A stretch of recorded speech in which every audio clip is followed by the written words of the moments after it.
Video start होने से पहले प्लीज़ मेरे चैनल को सब्सक्राइब कर लें और बेल आइकन को प्रेस कर दें ताकि नई आने वाली वीडियो के लिए आप अपडेटेड रहें। पिछले एपिसोड में हमने देखा कि शाहजैन का रिश्ता रानी से हो जाता है और शारी की बहन ने छुपके से हॉस्पिटल के इंक्वायरी ऑफिसर से शादी की होती है।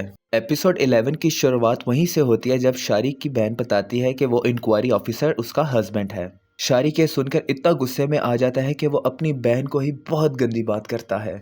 शारी की बहन ये गंदी बात सुन के उसे बहुत जोर का थप्पड़ मारती है और कहती है कि मैंने अपनी कमाई से सारा घर चलाया, सबकी जिम्मेदारी उठाई और इसका सिला तुम मुझे ऐसे दे रहे हो।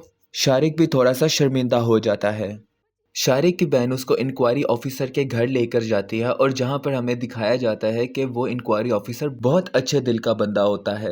शारिक उससे पूछता है कि तुमने रिश्वत क्यों ली, तो इंक्वायरी ऑफिसर बताता है कि जिन बच्चे का मर्डर हुआ था उन्होंने उस गुंडे से 50 लाख रुपए रिश्वत ली और हालात से मजबूर मुझे भी रिश्वत लेनी पड़ी। असल में इंक्वायरी ऑफिसर की पहली वाइफ को कैंसर हुआ होता है और ये उसकी बहुत देखभाल करता है।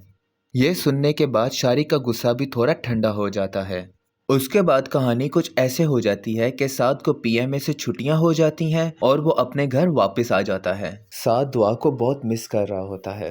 साद उसी पार्क में जाके दुआ को कॉल करता है और उससे बातें करता है। दुआ की कॉल के बाद साद को एक अननोन नंबर से कॉल आती है। जब वो कॉल उठाता है तो वो शाहजैन की आवाज़ आती है।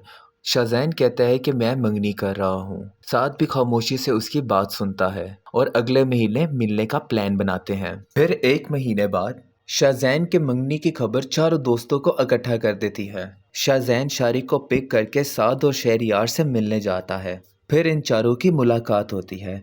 वो तीनों पहले की तरह आपस में बहुत मजाक कर रहे होते हैं, लेकिन साद खामोशी से उन सब की बातें सुन रहा होता है। साद कोई भी पुरानी बात भूला नहीं होता।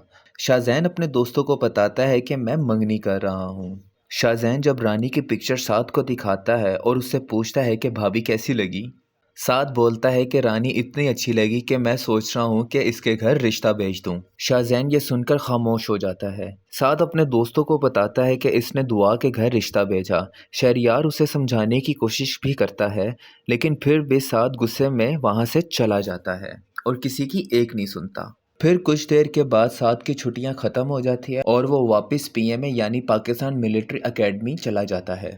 गुलजार साद को बताता है कि हमारे यूनिट में एक लड़का है हारिस, वो छुट्टियों के बाद बहुत बदला बदला सा लग रहा है।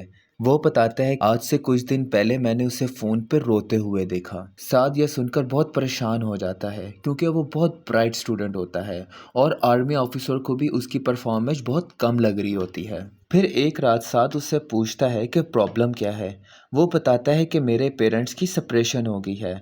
साद ये सुनकर हारिस को हिम्मत देता है और उसे कहता है कि सब ठीक हो जाएगा। उसके बाद जब वो उसके रूम से बाहर आता है तो उसे आर्मी ऑफिसर पकड़ लेता है। इसी ट्विस्ट के साथ सीन रानी के घर की तरफ चला जाता है। रानी की मदर कहती है कि मुझे ऐसा लगता है कि मंगनी इसलिए कर रहे हैं ताकि कल को रिश्ता तोड़ सकें। रानी ये सुनकर बहुत परेशान हो जाती है और इसी सस्पेंस के साथ ये एपिसोड खत्म हो जाता है।